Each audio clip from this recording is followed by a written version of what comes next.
All right. So today on the Sunset Connection, I'm so excited to have our original guest back on the podcast. Say hello, Albert. Hi, Jessica. Thanks for having me on again. Yeah, it's kind of incredible that you're my first podcast guest because I needed to finish a school project like in February of this year. So Has it been that long already? Yeah. Wow, it feels like so much has changed. so much has changed, right? Yeah. And lo and behold, people really liked your episode. People wanted to hear more. And so this is now episode number 16. Wow. It's That's amazing. Yeah. I'm just thinking all the stuff that's changed between February and now. It's wild. People just say the sunset's boring. It's not. Not anymore. Spicy now. We're spicy, yeah. Yeah. So today we're going to be talking about something that brings neighbors together because there has been a lot of division in the Sunset, but there's one thing that has been consistent over the years, even before things got spicy, and that is movies in McCoppin. And if you've never heard of movies in McCoppin, this is the reason why we're doing it, because we need to get the word out about movies in McCoppin. And Yes. that's been going on for over 10 years. 15 now. 15 years. And so today, Albert and I will talk about how movies in McCoppin started, what it takes to make it happen every year, and the partners and funders who set up and where he sees it going next. Okay. Well, first, I'm not going to take credit for the creation of that. So our organization, People of Parkside Sunset, used to be called the Taraval Parkside Merchants Association since 1956 all the way until about 2010. So prior to that, I came in about 2008, and what we were doing every year, we had an annual event too. It was called the Taraval Senior Dance. What? Yeah. So we used to hold it at the Irish Cultural Center. Yeah. And then later we ended up doing it at the Pomeroy Center behind the zoo. And for lack of a better word, it was getting a little stale. And we thought, we really need to reinvigorate ourselves and try something different. And right then, Supervisor Carmen Chu got appointed because our previous supervisor, Ed Ju, got in a little bit of trouble, as some of you may have heard. But I won't delve into that. I'll just delve into our great past supervisor, Carmen Chu. She says, well, let's put our heads together and think of some new event. And she goes, why don't you do some movies? Show it to the kids. I thought. Oh, so it was Carmen's idea. It was Carmen Chu's idea.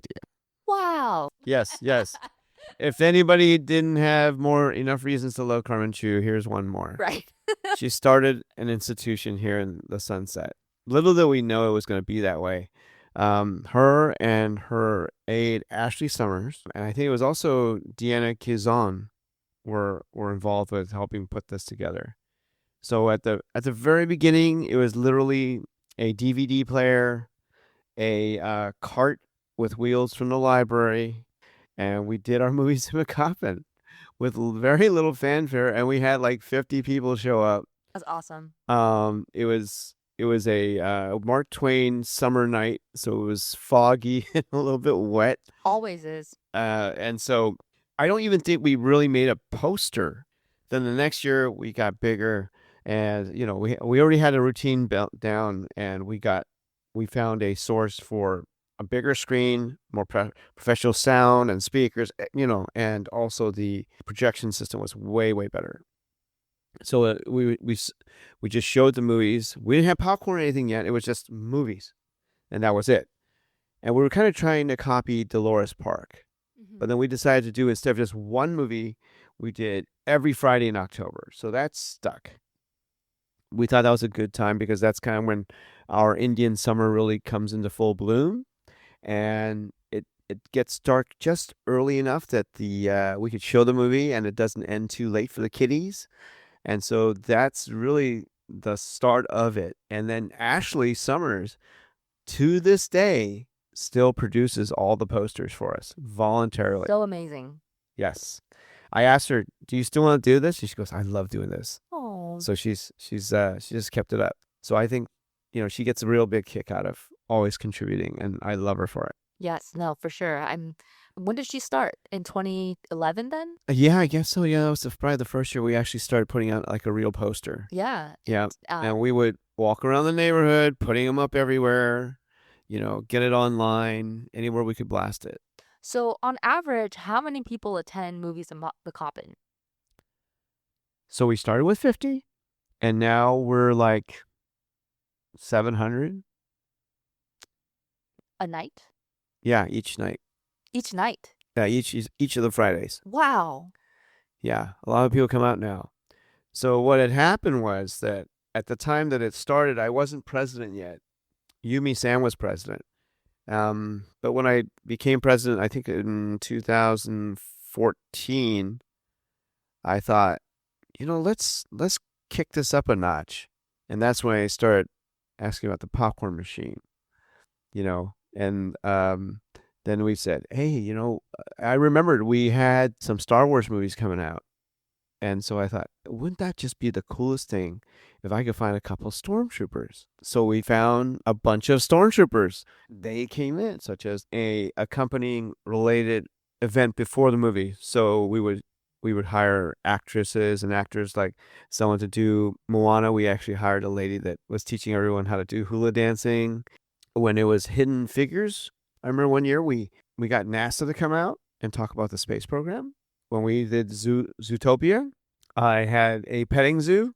We just tried to find something relatable, great for the kids and the adults. And then we just kept trying to improve and add more amenities to the event. So we said, hey, why don't we just promote even more for the merchants? And so we decided we actually got some more money from the city because they liked our program. And so we started like using some of the funding to buy food from the restaurants and bring it to the movies and pass it out for free and say, hey, this food you're eating today is from this restaurant or From this Lou's cafe. sandwiches. I think I've seen the food there being from Lou's, right? Uh, And from the pizza almost place. almost every restaurant Almost every on restaurant on on Taraval Taraval. has gone through it. So some are it's not convenient for some of them, Right. or maybe the price points are a little bit too high. We Right. can't quite do it. But for the most part, yeah, we've done almost every restaurant on Taraval. That's awesome. So, looking at the lineup for this year, which is coming up. Coming up very soon. Yes. And so the movies that are going to be shown this year are Moana 2, Inside Out 2, Monsters Inc., the original, The Wild Robot, and Coco. This year, what additional activities do you have planned? Again, we get our funding from the city for a lot of this. And unfortunately, this year, we're in a kind of a budget cutting season. And so, hate to say it, but we were like probably the first budget to get cut. We were the low hanging fruit. So this year, we're not doing any additional events. We're going to serve food. We've still got the popcorn machine. We're going to, have the movies, of course, but that's all we're going to be doing. Okay. We still have like an arts and crafts table. Right. With the from deep Sunset partnership. Mercantile and the SF Library. So Right. there's still going to be some fun stuff for the kids. But unfortunately, I don't have any budget to hire additional entertainment this year. That's okay. I mean, we're all kind of falling on hard times these days, aren't we? Yeah. And I think that, we can survive this. I think that people really love it for what it is. And hopefully next year, if the budget gets a little bit more robust and we can apply for a grant again, we can have some of those amenities back. Who is Movies in McCoppin for? Movies in McCoppin is for anybody that wants to come. We welcome everybody. It's free to attend. We've had people come from, of course, in our Sunset neighborhood. It does get word out to the school, so a lot of kids come. But we have adults come too, and we've had people come from far away, like East Bay. Wow. South Bay come up to the movie event. We are the only movie event in San Francisco that does it in a series like this. Everybody else does like one or two, but we do it like every Friday for the whole month of October. So this month, Halloween just happens to fall on the last Friday of October, so we have 5. Oh, got it. So this year is, it's one of those odd years where Halloween lands right on Friday. So I know there's a lot of kids that, we want as many people to participate as possible. And what happens is, like, I know, like, especially little young ones, if you go trick-or-treating and see a movie and all that, that might be a bit much. So we're going to do some trick-or-treating giveaways at the event. as well as food, as well as the movie. So hopefully, parents that just want to do it all in one shot, we'll be there for that too. And we're showing Coco, which I think is such a wonderful Halloween movie. Oh, absolutely. Yeah. So I think that's a great activity for families in the neighborhood who maybe want to do something with other families. Yes. And if you don't know anyone in the neighborhood, come out to this event and maybe you'll meet someone that you really get to know and maybe you'll become friends. Who knows, right? Right, exactly. Get to know our Maybe your kids go neighbors. to the same school, or Yeah, you're thinking about going to their schools. right? I mean, I've seen all sorts of connections, and we always give out little prizes to the kids. I mean, we're here for the kids, so I always buy extra prizes, extra little gifts that I can give away, like little flashy ring. Yeah, and if they want to get dressed up, little girls dressed up in princess outfits for Frozen. Then when the songs came out, they just stood up and started singing with the movie. It was like the kiddie version of Rocky Horror Show, Yeah. right? That's a good comparison. Yeah. Yeah, and then when we had like superhero movies in the past, like The Incredibles or something like that, like kids would come in like their superhero costumes, which is always fun to watch. We'll see how it goes, but I think it's very family oriented. It's very fun every year. There is no other event like ours where we have free food, good food even. Really, it's our Taraval restaurants, Taste of Taraval. After all the stuff that's over with Great Highway, I really want people to be back together, because at the end of the day, those issues come and go through our community, but our community remains, and we live here, we grow here, we love the vibe here, and Movies in McCoppin is just another reason why it's so wonderful to live here, I think. Yes, I agree. Our listeners may not really know, like, what is People of Parkside Sunset? People of Parkside Sunset used to be strictly a merchants association, but we What is just a merchants association? what is a merchants association? It is a group of people, all merchants, that represent a certain street and unite their voices together so that they can talk about and tackle issues, elevate their voices for concerns that we could reach to people in control that can make things happen, such as the police department, such as the mayor's office, such as supervisors, heads of agencies, heads of corporations that may want to reach out to that particular street. That's what merchants associations are for. It's to help create a safe environment, a clean environment, and a prosperous environment for merchants to, be able to make a living. Because if our street was dirty, if our street was crime ridden, if our street was just empty, there would be no commerce, there would be no success on Taraval Street. So we need to constantly promote it, watch it, make sure there's parking, make sure that the police are there, make sure the streets are safe and clean, well lit, and those are like the basic things. And then what we want to do next is reach out to you know corporations, sports teams, musicians, agencies that do entertainment. I try to advocate for even movies to be shot on Taraval Street, because I think that would be a great idea. Because if we have a successful movie that gets shot on Taraval, people are going to want to see the spot it was done, Right. right? And that just Good for naturally, tourism. that will naturally bring tourism Right. to Taraval Street. Now we opened it up to include community members because we thought that we should broaden our voice, broaden the concerns, broaden the scope of advocacy that our organization could do for Taraval. And in doing so, we've brought in quite a lot of people that are just interested in the community and don't know exactly how to participate sometimes. And now they find us and they join us, and they add their distinctiveness to us, and it creates just a better diverse base to so there's so much talent that comes out of that organization. Everyone's got their little specialty that helps out. Yes. So on a personal note, what's your favorite memory from all the years of Movies in McCoppin? Wow. I think that, well, one of my favorite was the when we did Star Wars and we had the stormtroopers actually come down and everyone was just like looking at it, and everyone was just in awe of all these stormtroopers, rebel pilots, all these different characters.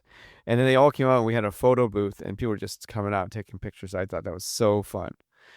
But I think one of my best memorable moments was right after we took a pause for 2 years because of COVID, because of the pandemic. And when we first started showing again, people came up to me and said, "We thought we lost this." And I was so they were just so happy it was coming back. And that made me feel really good that we actually had created something that people were actually looking forward to every year. It wasn't like we had to even remind them. They were really anticipating it. And so when they didn't see the posters up for 2 years, they just thought like we had lost something. And nothing speaks more than when something's taken away. That's when you really feel like what it's meant to you. Mm-hmm. And so when it came back, I was very proud. I was very, my heart really warmed up to all those comments and the cheers we got, on the first night. It's beautiful. So, thank you so much, Albert. I want to now play a little game of trivia with you again. The first question is about outdoor festivals, which I realize now that you might already know the answer to, but anyway, here we go. San Francisco has a traveling outdoor movie series that brings film, food, and music to parks across the city. What is that called? A, Film Night in the Park, B, Sundown Cinema, or C, Pop-Up Movies in San Francisco? Sundown Cinema? Yes, that is correct. Wow. Okay. You didn't know that? No. The one that the Dolores Park does. I never knew that. It's the name of a city. I never go to that one. Yeah, well, I mean, that's why I thought it was interesting. Like, at some point, maybe would the city be able to promote movies in McCoppin like they do for Sundown Cinema? It's on the Rec and Park website. Okay. They really like it. They really like it because it's like the one at Dolores Park is a little bit more adult targeted audience, and ours is much more family and kids. So, yeah. So this fall, the San Francisco Standard stepped in to revive Film Night in the Park with 2 one-off screenings. Which movies are they showing? A, La La Land and Edward Scissorhands, B, Barbie and Inception, or C, Toy Story and the Birds? La La Land and Edward Scissorhands. Correct again. All right. Wow, 2 out of 3. You already won. That's according to wait, don't tell me rules, by the way. Okay. Yeah. I like that show. Yes, that show is amazing. So La La Land at Dolores Park on September 25th and Edward Scissorhands at the Presidio Park on October 23rd. Okay. Yeah. Anyway, who was Frank McCoppin? McCoppin Square is named after Frank McCoppin. What was his claim to fame? A, San Francisco's first Irish-born mayor, B, a designer of Golden Gate Park, or C, founder of Sunset District neighborhoods? Mayor. That's correct. All right. That was a guess. I mean, you're just blowing through this one, so I'll give you a bonus question. All right. Just to make it, more challenging for you. When did the McCoppin Square become a park? Oh, geez. 1905, B, 1910, or C, 1915? I want to say 1915. The answer is 1910. But very close. I mean, that's like a 5-year difference. Like, it's fine. I was thinking like it was all sunset. It was all dunes out here. Right.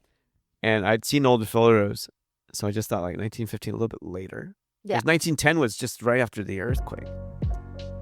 Yeah, it was right after the earthquake. Right? Yeah, it's kind of crazy. I know. Yeah. Well, thank you so much, Albert, for taking the time to come here and talk about what's going on in our neighborhood and answering some of those questions and hopefully getting the word out about movies in McCoppin and all the cool stuff that you're doing along Taraval.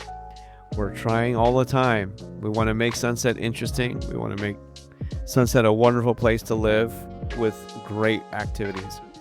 So, yeah, thank you, Jessica, for having me on again. It's a pleasure. Awesome. As always, thank you for listening and being part of this community. Subscribe, share, and come say hi. I'm Jessica Ho, and this has been The Sunset Connection.